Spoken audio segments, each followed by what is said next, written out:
Hello and welcome back to Talon 101. This time we're going to cover Blast Fist RFF B+2, which is a big mid in right foot forward to continue pressure, whether that be on hit or on block, and giving him access to any of his right foot forward tools because he remains in right foot forward. So now you can use your stronger down 3-4, your better jab on block as it's +2, and of course RFF B+4 for that right flamingo pressure. Now, Blast Fist is a very appropriate name for this move because it simply blasts towards your opponent's defense.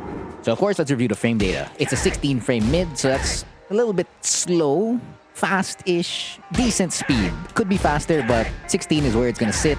And if it does hit the opponent, it is +6 force crouch, so you instantly remove the ability to sidestep towards one side, generally speaking. And then if it does get blocked, it's +4, which is a decent spot to be in to continue frame trapping the opponent, or even catching their sidesteps or backdashes. Now, as you saw earlier, if this move does connect on counter hit, it will knock them down. And of course, Hwoarang remains in right foot forward. First, let's start with moves that you should use as soon as this does get counter hit. Number 1 is right plasma blade.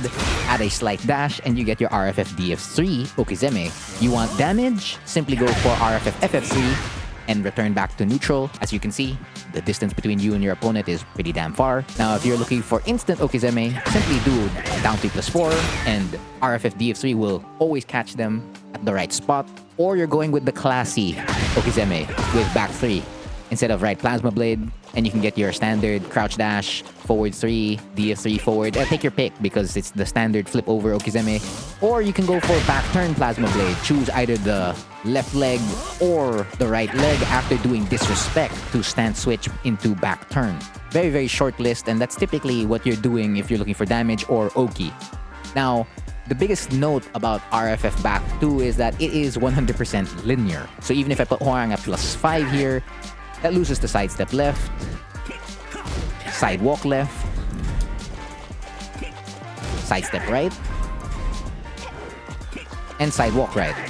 The only time it does catch someone is if they're backdashing, and at that point that becomes Hwoarang's favor, but more often than not you should be expecting opponents to sidestep versus Hwoarang pressure. So one little thing that you can do if an opponent does decide to sidestep towards the right, it's naturally to use moves that track towards the right. So that'd be something like DF1, F1+2, or even RFF3.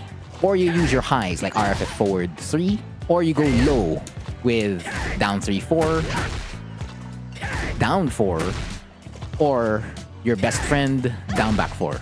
Now, if they decide to sidestep towards the left, life gets a little bit tougher.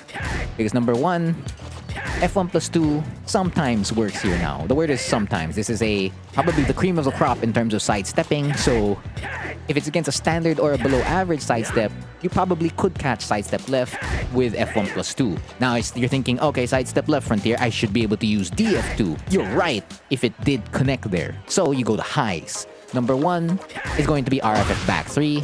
And for lows, you're going to go to down back 4. That's it. It's a small list. It is what it is. Now you can be like, what about jabs? Well, for jabs, there are times where they catch, and there are times where they don't. So if the opponent does walk, it will lose. Like so. Now even the second hit is catching here, nor is RFF 4-4. Even the second hit of RFF 4-4 loses there. So you're gonna have to be very, very careful in placing these moves, whether they're moving towards the right or towards the left, as you can see. So the second hit of RFF 2-4 hitting there, but everything else whiffing.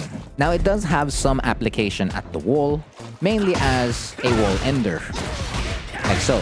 And you get the facing down Okizeme, which is very, very similar to 3-3-2.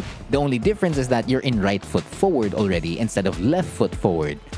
Your damage will leave much to be desired in terms of a wall combo, and it will activate a floor blast, a floor break. So if you're looking to do that, then sure.